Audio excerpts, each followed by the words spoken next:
Queridos irmãos e irmãs,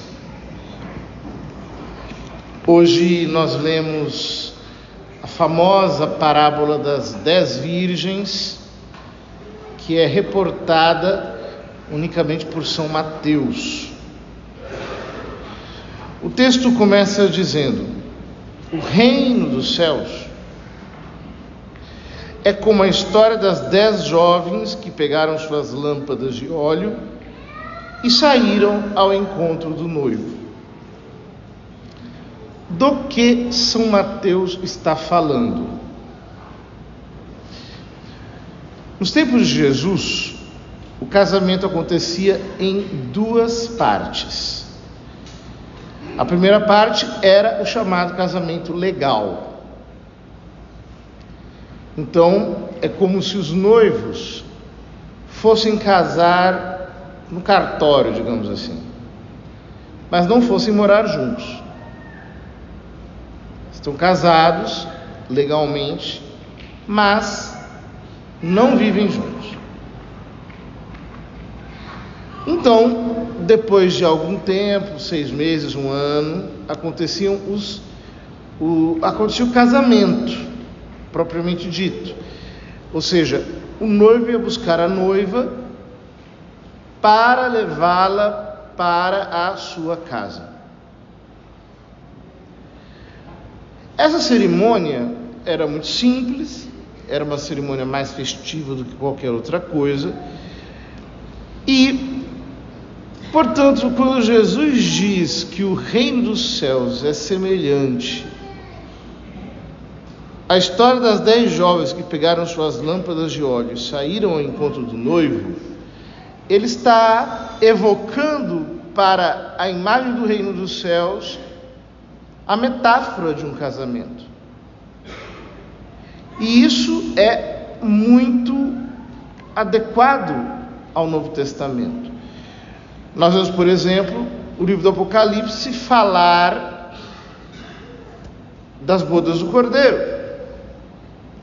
Assim como Jesus mesmo, na controvérsia com os discípulos de João Batista sobre o jejum, diz: os amigos do noivo, enquanto estão com o noivo, não jejuam, mas dia virá em que o noivo lhe será tirado, e então jejuarão.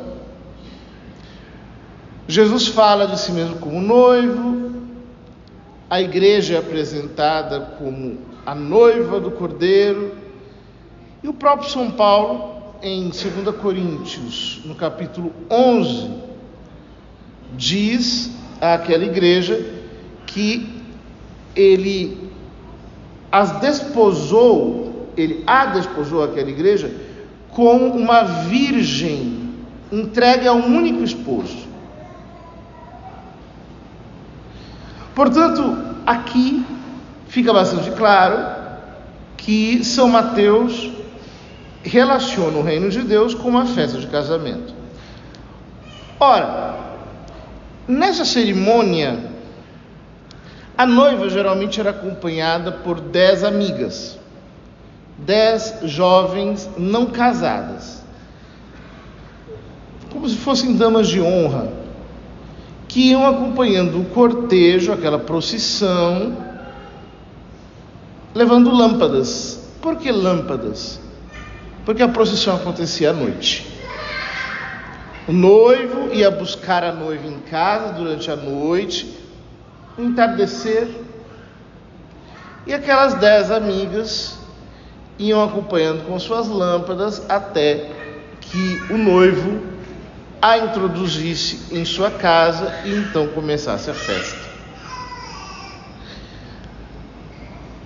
Jesus continua dizendo: 5 delas eram imprevidentes e as outras 5 eram previdentes.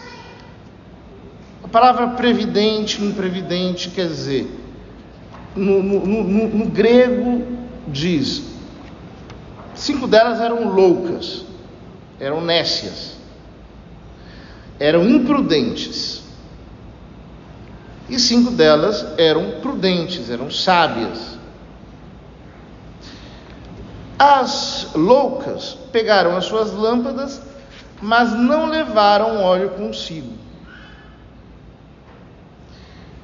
As prudentes, as sábias, porém, levaram vasilhas com óleo junto com as lâmpadas. Então nós temos aqui, de um lado, a lâmpada, de outro lado, a vasilha com óleo. O que é a lâmpada? A lâmpada é um símbolo da alma, um símbolo da pessoa. E o óleo, segundo a maioria dos padres da igreja, são as boas obras. São Jerônimo, São Cirilo de Alexandria antes dele, Santo Agostinho, São Tomás de Aquino. A maior parte dos padres da igreja entendem que o óleo são as boas obras. Por quê? Porque isso tem a ver com o contexto do Evangelho de São Mateus. No Sermão da Montanha, no capítulo 5, São Mateus diz: acaso alguém pega uma lâmpada e a coloca debaixo do alqueire? E aí Nosso Senhor conclui: que os homens vejam as vossas boas obras e glorifiquem o vosso Pai que está nos céus. Portanto, entender o óleo como as boas obras se encaixa com o contexto total do Evangelho de São Mateus. Nós veremos na parábola escatológica que encerra o capítulo 25, São Mateus fazer também fincapé sobre as boas obras que o cristão deve fazer. Dar de comer aos pobres, dar de beber aos sedentos e assim por diante. Portanto, é coerente com o texto dizer que o óleo são as boas obras. As obras da santidade, as obras da justiça. O noivo estava demorando. Aqui é uma imagem da parousia. Não sabeis o dia e a hora em que o Filho do Homem irá chegar. E justamente essa ideia estará no final da parábola. E todas elas acabaram cochilando e dormindo. Cochilando e dormindo, possivelmente é uma imagem da morte. Ou seja, está falando da morte dos santos no tempo de espera. O noivo está chegando. No meio da noite ouviu-se um grito, quer dizer, à meia-noite. O noivo está chegando, ide ao seu encontro.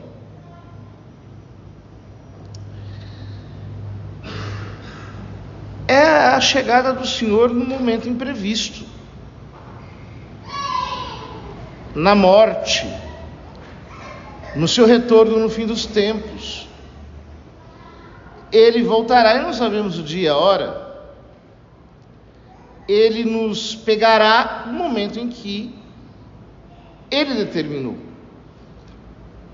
As loucas disseram às sábias: dai-nos um pouco de óleo, porque nossas lâmpadas estão se apagando. As sábias responderam: de modo nenhum, porque o óleo pode ser insuficiente para nós e para vós. É melhor irdes comprar dos vendedores. Vejam, se nós não interpretássemos essa parábola como o óleo se referindo às boas obras, seria incompreensível que o óleo não possa ser repartido com as outras. Porque dá a impressão que é um ato de egoísmo. Não, nós não vamos compartilhar o nosso óleo com vocês. Nós não podemos dividir o nosso óleo. Ou seja, elas não podem dividir o óleo justamente porque as boas obras são incomunicáveis. Quem realiza boas obras, aquele que efetivamente produz obras de santidade, obras que, portanto, convêm à sua salvação, não podem compartilhá-las com os outros. Os méritos nesse sentido são incomunicáveis. Enquanto elas foram comprar óleo, o noivo chegou. Vejam, elas eram tão loucas que foram comprar óleo meia-noite. Se hoje a gente não encontraria óleo meia-noite, a não ser num supermercado 24 horas, imagine nos tempos de Jesus, se alguém estaria disposto a vender óleo à meia-noite. Mas pelo teor da parábola, nós veremos que possivelmente elas conseguiram alguma coisa. Enquanto elas foram comprar óleo, o noivo chegou. E as que estavam preparadas entraram com ele para a festa de casamento e a porta se fechou. Elas entraram com o noivo. Entraram para a festa, imagem do reino dos céus, imagem da eternidade, imagem do dia definitivo, do dia do Senhor. Entraram no reino dos céus. E as imprevidentes ficaram do lado de fora. Por fim chegaram também as outras jovens e disseram: Senhor, Senhor, abre-nos a porta.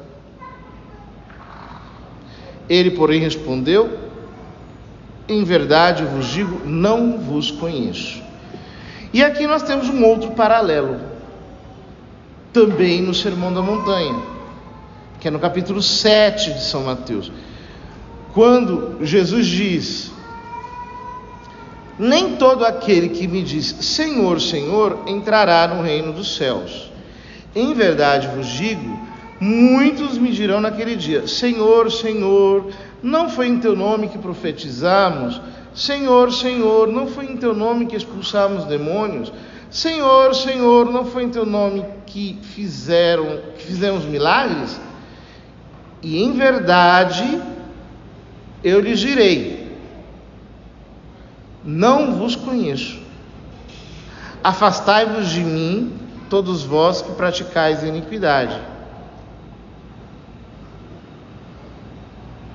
Ele diz: nem todo aquele que me diz Senhor, Senhor, entrará no reino dos céus, mas aqueles que praticam a vontade do meu Pai que está nos céus. Aqueles que fazem, mais uma alusão às boas obras.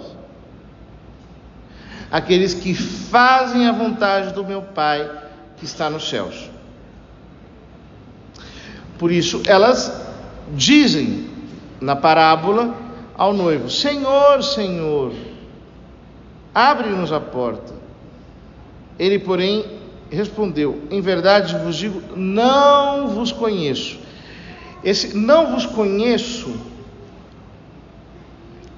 não é no sentido como talvez nós entenderíamos uma primeira leitura, ou seja, é uma espécie de ato de ignorar o outro, fingir desconhecimento.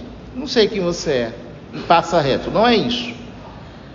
Conhecer aqui se refere ao conhecimento profundo, ao conhecimento íntimo, no sentido bíblico mesmo, né? Como diz, Isaac conheceu Rebeca, ou seja, ele teve o ato conjugal com a Rebeca. Ele, por assim dizer, a conheceu intimamente. Então o que Jesus está querendo dizer é: vocês não têm intimidade comigo. Portanto, aqui da parábola nós temos alguns elementos que me parecem ser salientes. Em primeiro lugar, Jesus termina dizendo: ficai vigiante, pois não sabeis qual será o dia nem a hora. Ficai vigiando. Vigília. O que Jesus chama de vigília? O que é a vigília? A vigília é carregar óleo consigo. E o que é carregar óleo consigo? Carregar óleo consigo é ser sábio. As virgens sábias levaram óleo consigo. A primeira leitura é do livro da sabedoria. E aqui o autor nos apresenta a sabedoria na figura feminina. A sabedoria é resplandecente, sempre viçosa. Ela é facilmente contemplada por aqueles que a amam. É encontrada por aqueles que a procuram. Ela até se antecipa, dando-se a conhecer aos que a desejam. Quem por ela madruga, não se cansará, pois a encontrará sentada à sua porta. Meditar sobre ela é a perfeição da prudência, virgens prudentes. E quem ficará acordado por causa dela, da sabedoria, em breve há de viver despreocupado. Pois ela, a sabedoria, sai à procura dos que a merecem, cheia de bondade, aparece-lhes nas estradas e vai ao seu encontro em todos os seus projetos. Portanto, vejam, o primeiro chamado é a intimidade com o Senhor através da sabedoria. Eu tenho que conhecer o Senhor em sentido profundo. E isso, no Novo Testamento e também no Antigo Testamento, aparece muito bem representado no dom da sabedoria, que é quando efetivamente eu saboreio Deus, eu experimento dele na minha vida de oração, eu experimento dele nos sacramentos. Isso é vigiar, porque a fé opera pela caridade. Uma árvore boa produz frutos bons, uma árvore má não produz frutos bons. O que significa que estar impregnado da sabedoria divina, estar embebido da sabedoria divina, estar completamente embriagado da sabedoria divina, através da oração, através dos sacramentos, é o que produz em nós as obras das virtudes, as boas obras, o óleo que mantém a nossa lamparina acesa. Nós precisamos desse óleo. Nós precisamos madrugar pela sabedoria, buscar o Senhor com todo o nosso coração, exatamente como diz o Salmo responsorial: sois vós o Senhor meu Deus, desde a aurora, ansioso vos busco. Minha alma tem sede de vós, minha carne também vos deseja, como terra sedenta e sem água. Ou seja, nós vamos ter que buscar o Senhor com todo empenho, para que Ele produza em nós as suas virtudes. Só Ele nos pode dar óleo. Só Ele pode fazer com que nós não caiamos no sono da morte, como diz São Paulo na segunda leitura. Portanto, queridos irmãos, a parábola das 10 virgens é um chamado à intimidade divina, um chamado a, na graça, produzirmos o fruto de obras de santidade. É um chamado para que nós estejamos vigilantes, porque não sabemos quando o Senhor nos há de chamar. A morte é uma realidade, da qual muitas pessoas fogem com o seu pensamento, mas ninguém poderá se evadir dela indeterminadamente. Um dia ela nos alcançará. Que ela nos alcance quando tivermos óleo, ou seja, acompanhados de muitas boas obras, como diz o livro do Apocalipse, falando do livro da vida. Ali estão escritas as obras dos santos, os seus feitos, aquilo que eles realizaram, que não são tanto milagres, profecias, exorcismos, segundo a descrição de Mateus capítulo 7, mas que, sobretudo, são as obras das virtudes, aquelas que permanecem em nós e que são o verdadeiro fruto que o Senhor quer saborear através da nossa vida.